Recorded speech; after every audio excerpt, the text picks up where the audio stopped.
Alboruto, bakit walang tao? Bakit parang madalang yung ng tao? Ang problema diyan sa speaker, hindi sa maganda ang kahit may mga pagkain pa, kahit ano pang mga attraction diyan, mga kapatid. Kasi ang tao, okay ko lagyan mo dito ng konsyerto dito ang Word of God. Siyempre doon ang tao sa konsyerto, di ba? Kasi maano sila.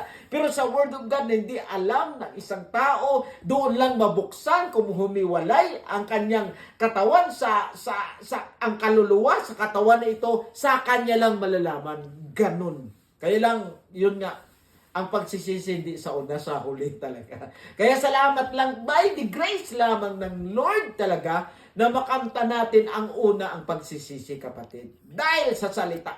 Hindi inang tao hindi rin maobliga ba sa kanyang pagsisisi kung wala talagang Word of God talaga. Hindi yan siya, hindi talaga yan. Kahit anong sabi mo pa, ilang December man na pangako mo sa December 31, magbago na ako. New Year! Di ba? Bago na ako. Pero pagbalik naman ng November, ng January 1, back naman, di ba? Pero dito, mga kapatid, pinakita sa atin ng ating Panginoon. Makita mo dito sa binasa natin sa Matthew chapter 4 verse 1, sabi dito, "Then Jesus was led up by the Spirit into the wilderness to tempted by the devil." So una, mga kapatid, ang first weapon ni Jesus, di ba sabi dyan, in the beginning was the Word, and the Word was with God, and the Word became flesh. And the Word, yan si Jesus. Yun, ang first weapon ni Jesus is, the ultimate weapon of Jesus is the Word of God.